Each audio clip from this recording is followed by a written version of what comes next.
মন্ত্রী। জি হুজুর। মন্ত্রী। জি হুজুর। এ কি বিভৎস গরম! জি হুজুর। গরমের মাত্রা ছাড়িয়ে যাচ্ছে চরম। জি হুজুর। মানে না কোনো লজ্জা শরম। জি হুজুর। আল্লাহ রে, এ কি রাজ্যের গরম! জি হুজুর, আপনার লুঙ্গি খুলে যাচ্ছে হুজুর। হুজুর। শালার মন্ত্রী, জি হুজুর। বারবার আমার লুঙ্গি খুললে যায়, তুমি সেইটা দেখো। জি হুজুর। আমি গরমের ঠেলায় মরে যাই, সেইটা দেখো না। জি হুজুর। গুস্তাগি মাফ করবেন জাহাপনা। এ পর্যন্ত আপনার 20 থেকে 30 বার লুঙ্গি খুলে গেছে, হোগার কাপড় মাথায় উঠে গেছে। এ রাজ্যে গরম কি শুধু আপনার একা? খামোশ! রাজার মুখে মুখে তর্ক। শালার মন্ত্রী, আমার লুঙ্গি বারবার খুলে যায়, তুমি সেইটা দেখো। তোমার লুঙ্গির পিছন থেকে যে চেরা, তুমি সেইটা দেখো না। গুস্তাগি মাফ করবেন জাহাপনা। আপনি যেভাবে ভেবেছেন সেটা সেভাবে না। আমার লুঙ্গি চেরে না, এখান থেকে জালনা কেটেছি আমি। যাবা না, মন্ত্রী তলে পড়িয়াও বারবার যেতে চায়। ঠিক বলেছ প্রহরী, এটা ওনার বংশীয় দোষ। কে দেবে আশা, কে দেবে ভরসা? এই রাজ্যে সব সেনা সৈন্যের গরমে হইছে করা কষা।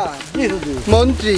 জি হুজুর। মন্ত্রী, জি হুজুর। তুমি বিজ্ঞানীকে খবর পাঠাও। আচ্ছা ঠিক আছে হুজুর, দুই এখন চার- পাঠাচ্ছি। 2-4 দিন এই রাজ্যে জি হুজুর। বৃষ্টি হইবে কিনা জি হুজুর। এখনই খবর পাঠাও। জি হুজুর। সেনাপতি, সেনাপতি, তুমি কোথায়? আদেশ করুন মন্ত্রী মশাই। সেনাপতি, রাজামশাইয়ের একসের গরম লাগছে। এই রাজ্যে বিজ্ঞানীকে তুমি খবর দাও, রাজামশাই ডাকছে। জো হুকুম মন্ত্রী মশাই।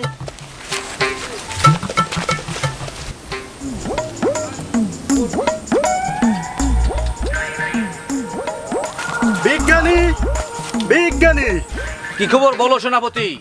আপনি এখানে বসে কি করতেছেন? রাজামশাই আপনাকে তলব করেছে, জলদি রাজ সবাই চলুন। আমি পাগলা রাজা যাব না, আমি এখন সিঙ্গারা নিয়ে রিসার্চ করতে আছি। কিভাবে সিঙ্গারা ভিতরে আলু ঢুকছে। তুমি রাজাকে কি বলো, বিজ্ঞানী ব্যস্ত আছে। আপনি এক্ষুনি আমার সাথে রাজ সবাই চলুন, না হলে আপনাকে বন্দি করতে বাধ্য হব। ঠিক আছে তাহলে চলো। এখনো আসে না কেন বিজ্ঞানী?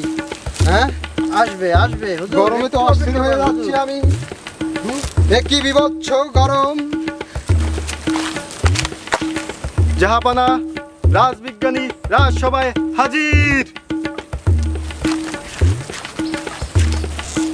মুস্তাকি মাফ করবেন জাহাপনা, রাজ দরবারে আমাকে ডেকেছেন।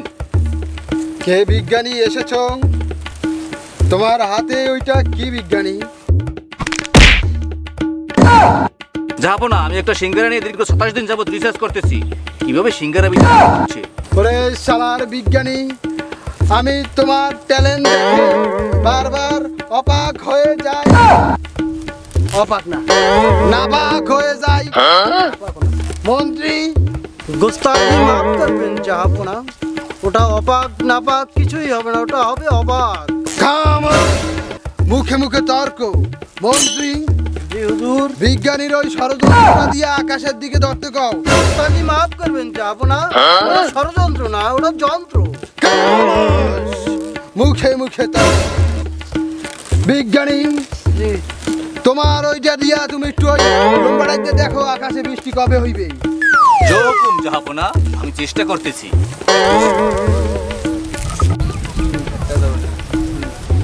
দোস্তাকি মাফ করবেন জাহাপনা, আপনার রাজ্যের খুব দুর্দশা। সূর্য আর আগের জায়গায় নেই, সূর্য আগের জায়গা থেকে 3-4 রাত নিচে নেমে গেছে। একই বিভৎস কথা মন্ত্রী, একই বিভৎস কথা। কি বলো বিজ্ঞানী? সূর্যের বুকে কোচা কোচা গাছপালা সৃষ্টি হয়েছে। জাহাপনা, আগামী কয়েক সপ্তাহের ভিতরে সূর্য স্বরূপকটির কাছাকাছি চলে আসবে। কি বিভৎস কথা, কি বিভৎস কথা মন্ত্রী। বাকি বিজ্ঞানী, তুমি যে আমাদের শহরের পেটটার উপর চলেছো। ওরে লম্বার বিজ্ঞানী দিয়ে কাজ হবে না। মন্ত্রী, জি হুজুর। বন্দি করো এই বিজ্ঞানীকে। আমনে খালি এই বন্দি করো বন্দি করো, বন্দিরা করবে কেটা? অতিষ্ঠ হয়ে গেছে, কেউ আছে আমাদের রাজ্যে? সব সৈন্য কি করা কষায় ধরছে? জি জি, জি হুজুর। এই রাজ বিজ্ঞানী দিয়ে কোনো কাজ হবে না। জি হুজুর। তুমি এখনই জি হুজুর। রাজ জ্যোতিষীকে খবর দাও। আচ্ছা ঠিক আছে হুজুর, দ্রুত আমি এখনই দ্রুত দেখছি। দ্রুত খবর দাও। জি হুজুর।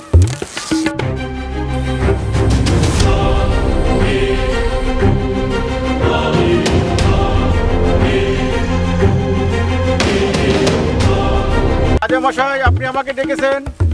কে? রাজ্যতীষী, তুমি এসেছো? জি। আমি তোমার অপেক্ষায় ছিলাম। দেখো তো রাজ্যতীষী, এই রাজ্যে 2-4 দিনে বৃষ্টি হবে কিনা। জাহাপনা, আপনি আমাকে ডেকেছেন। আমি বদনির জিনকে হাজির করে এই রাজ্যে কবে বৃষ্টি হবে তারা জানার চেষ্টা করতেছি, এবং জিন হাজির করার পূর্বেই আপনি লুঙ্গির গিট খুলে দেবেন এবং হাতের বান্ধন সবাই খুলে দেবেন, তাহলে জিন হাজির করা যাবে না। এ পর্যন্ত 41 বার হয়েছে হুজুর। হ্যাঁ রাজা মশাই, উজির সাহেব, সবাই সাবধান। এখনই কিন্তু বদনার জিন এখানে আমি হাজির করবো। হে বদনার জিন, তুমি হাজির হও। হে বদনার জিন, তুমি হাজির হও।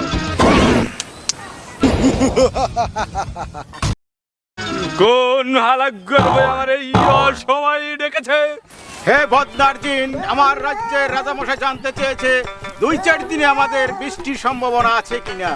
মূর্খ মানব জাতি, এ কথা বলার আমার এখন সময় নেই।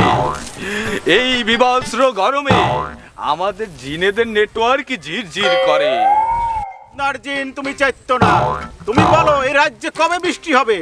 আমরা দুর্বিষহ গরমের মধ্যে বসবাস করতেছি। হে মূর্খ মানব জাতি, স্বার্থপর মানব জাতি, তোমরা নিজেদের স্বার্থে সকল গাছপালা কেটে উজাড় করে দিয়েছো। যেখানে সেখানে মিল কারখানা করে পরিবেশটাকে দূষিত করে ফেলেছো। আমার পক্ষে এর কোনো সমাধান করা সম্ভব নয়। হে বদনার জিন, তাহলে আমাদের এই গরম থেকে বাঁচার উপায় কি? বলে দিন আমাদের উপায়। স্বার্থপর মানব জাতি, তোমরা নিজেদের স্বার্থে সকল গাছপালা কেটে দিয়েছো। এখন 2-4-10 বছরেও আর এই স্বরূপ কাঠিতে বৃষ্টি হবে না। যদি তোমরা গরম থেকে বাঁচতে চাও, বেশি বেশি গাছ লাগাও, পরিবেশকে শান্ত করো এবং কল কারখানার ধোঁয়া থেকে পরিবেশটাকে মুক্ত করো, তাহলেই বৃষ্টির সম্ভাবনা রয়েছে। জাহাপনা, বদনার জিন বলে গেছে 10-12 বছরে এই রাজ্যে আর বৃষ্টি হবে না। তার কারণ হচ্ছে আমরা যেভাবে এই গাছগুলো কেটে উজাড় করে দিচ্ছি, ইটভাটা তৈরি করছি, এই পরিবেশ দূষিত করছি, তার কারণে আর বৃষ্টি হবে না এই অঞ্চলে। মন্ত্রী, জি হুজুর। বদনার জিন তো ঠিকই বলেছে। জি হুজুর। আমরা নিজেদের স্বার্থের জন্য গাছপালা কেটে উজাড় করে দিয়েছি, জি হুজুর। রাজ্যটাকে মরুভূমি বানিয়ে দিয়েছি। জি হুজুর। তুমি এই রাজ্যে ঘোষণা দিয়ে দাও, জি হুজুর। আমাদের সৈন্য সেনাদের নিয়ে রাজ্যের এক কানার জমিও যেন খালি না থাকে। জি হুজুর। প্রত্যেকটা আনাচ্ছে গানাচ্ছে গাছপালা রোপণ করে দাও। আর রাজ্যের সকল প্রজাদেরকে এই গাছ লাগাতে উৎসাহিত করো। জি হুজুর। একটু জায়গাও যেন খালি না থাকে। আমি বলে দিচ্ছি হুজুর। এখনই কাজে নেমে পড়ো। কোন জাহাপনা? আসুন, আমরা বেশি বেশি গাছ লাগাই, পরিবেশের ভারসাম্য রক্ষা করি। বেশি বেশি বেশি গাছ লাগাই, পরিবেশ বাঁচাই।